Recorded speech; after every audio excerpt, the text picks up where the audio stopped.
Hello everyone, welcome to the fifth topic of CDP. So আজিৰ এই ভিডিঅ'টোত আমি চাম significant trends in modern teaching.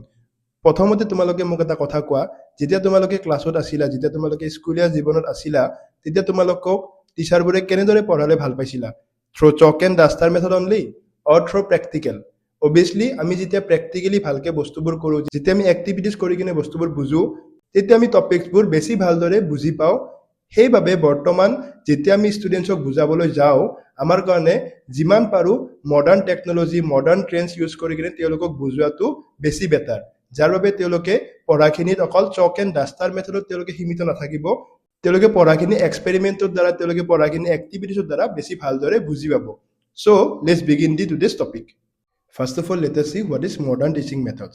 এতিয়া modern teaching methods in simple যদি মই ক'বলৈ যাওঁ, য'ত ষ্টুডেণ্টছবোৰক তেওঁলোকৰ স্কিল ডেভেলপমেণ্ট কৰা যায়, য'ত ষ্টুডেণ্টছবোৰক তেওঁলোকৰ ইণ্টেলেকচুৱেল বিহেভিয়াৰ ডেভেলপমেণ্ট কৰা যায়, যাৰ বাবে তেওঁলোকে নিউ আইডিয়াজ ইন'ভেটিভ আইডিয়াজ তেওঁলোকে ডেভেলপ কৰিব পাৰে, ৰেডাৰ দেন জাষ্ট ৰিচাইটিং দি চিলেবাছ টু ক্লিয়াৰ দি এক্সামিনেশ্যনছ অৰ গেটিং মোৰ মাৰ্কছ, যোনটো অল্ড মেথড আছিল। বাট এতিয়া মডাৰ্ণ টিচিং মেথডছত তেওঁলোকৰ অকল মাৰ্কছটো ফ'কাছ কৰা নহয়, মাৰ্কছৰ উপৰিও তেওঁলোকৰ skill and intellectual behaviour development কৰা যায়, যাৰ দ্বাৰা তেওঁলোকে নিউ আইডিয়াজ ইন'ভেটিভ আইডিয়াজ তেওঁলোকে ফৰ্ম কৰিব পাৰে। Now let's understand some characteristics of modern teaching method.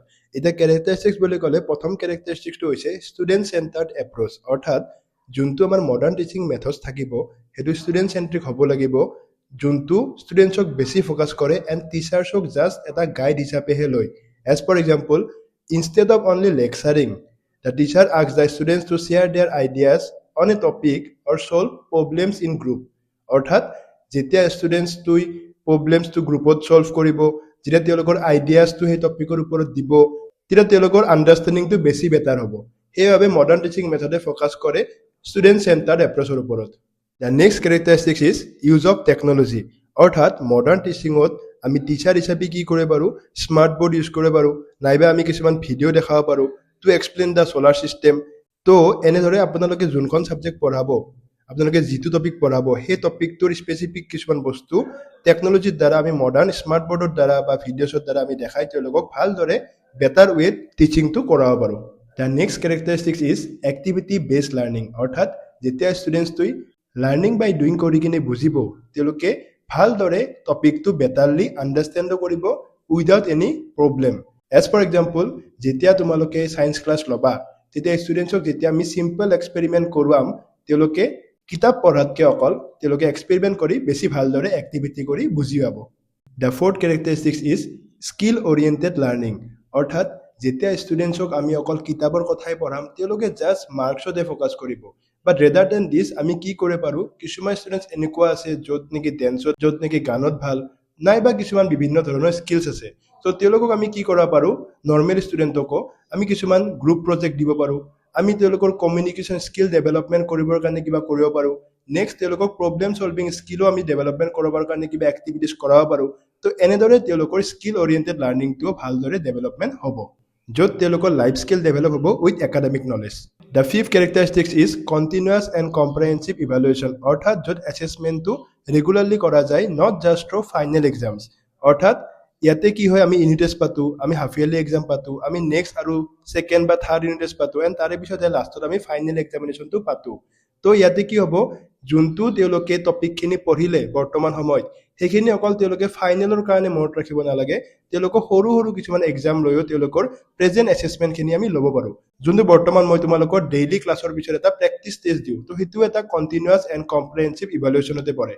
The last characteristics is integrative in nature, অৰ্থাৎ যোনটো মডাৰ্ণ মেথডছ অফ টিচিং থাকে, সেইটো ইণ্টিগ্ৰেশ্যন কৰি কিনে আমি পঢ়াব চেষ্টা কৰিব লাগে। লাইক এজ ফৰ এক্সাম্পল, কিছুমান টপিক এনেকুৱা থাকে ছ'চিয়েল চায়েন্সৰ, লাইক পলিউশ্যন, তো সেই টপিকটো ছায়েন্সতো থাকে। তো এনেদৰে আমি পলিউশ্যন টপিকটো ছ'চিয়েল চায়েন্সত ভালদৰে পঢ়োৱাৰ পিছত ছায়েন্সতো সেই টপিকটো অলৰেডি ক্লিয়াৰ হৈয়ে যায়। তো এনেদৰে আমি ইণ্টিগ্ৰেশ্যন কৰি কিনে কিছুমান ছাবজেক্টৰ কিছুমান টপিক আমি তেওঁলোকৰ পঢ়াখিনি ভালদৰে ডেভেলপ কৰিব পাৰোঁ। Now let's discuss about some modern teaching methods. The first modern teaching method is collaborative learning. অৰ্থাৎ collaboration মানে কি, য'ত এটা পাৰ্চনে আন এটা পাৰ্চনৰ লগত লগ লাগে। তো ইয়াতে কি কৰিব পাৰোঁ, আমি টিচাৰ হিচাপে আমি ফাৰ্ষ্ট অফ অল ক্লাছটোক এটা গ্ৰুপত ভগাই দিলোঁ। ছাপ'জ 10টা ষ্টুডেণ্টছ আছে, তো আমি কি কৰিলোঁ, 5টা গ্ৰুপত ভগাই দিলোঁ উইথ 2 ষ্টুডেণ্টছ ইচ গ্ৰুপ।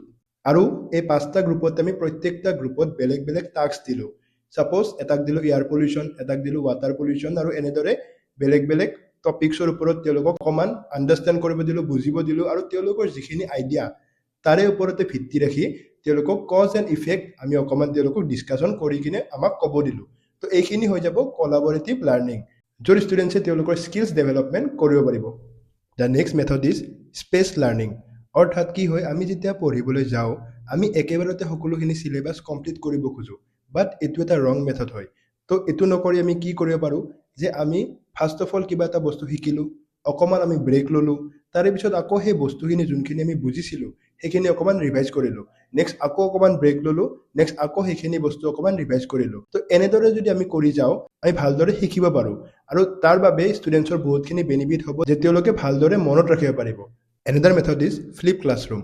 অৰ্থাৎ ফ্লিপ ক্লাছৰুম মানে হৈছে য'ত টিচাৰজনে অকল ক্লাছতে ভিত্তি নাৰাখে ষ্টুডেণ্টছবোৰক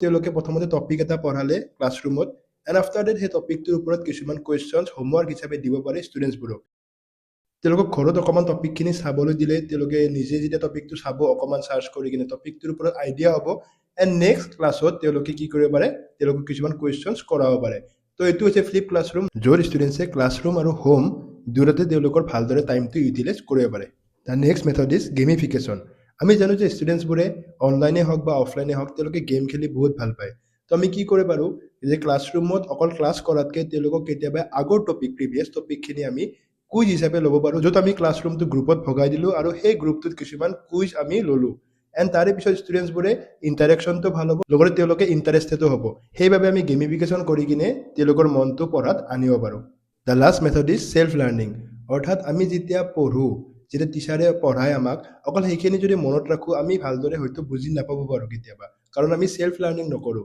সেইবাবে আমাৰ পঢ়াত ছেল্ফ লাৰ্ণিংটো বহুত ইম্পৰ্টেণ্ট যিমানে আমি বেছি ভালকৈ পঢ়িম ছেল্ফ লাৰ্ণিং কৰিম সিমানে আমি বস্তুবোৰ মনত ৰখাত হেল্প হ'ব নেক্সট একেটা কিছুমান এডভান্টেজ আছে মডাৰ্ণ টিচিঙত তো আপোনালোকে পইণ্টবোৰ চালে বুজিয়ে পাব চ' আজিৰ ক্লাছখিনি এইখিনিয়ে আছিল আই হোপ আপোনালোকে সকলোৱে বুজি পালে যদি কিবা বুজি পোৱা নাই মোক কমেণ্ট ছেকশ্যনত আপোনালোকে কমেণ্ট কৰিব এইটো ভিডিঅ'ৰ PDF টো আপোনালোকে টেলিগ্ৰাম গ্ৰুপত পাই যাব তো যোনে যোনে জইন কৰা নাই এতিয়ালৈ টেলিগ্ৰাম গ্ৰুপটো আপোনালোকে জইন হ'ব পাৰিব লিংকটো মোৰ ইউটিউবৰ বায়'ত দিয়া আছে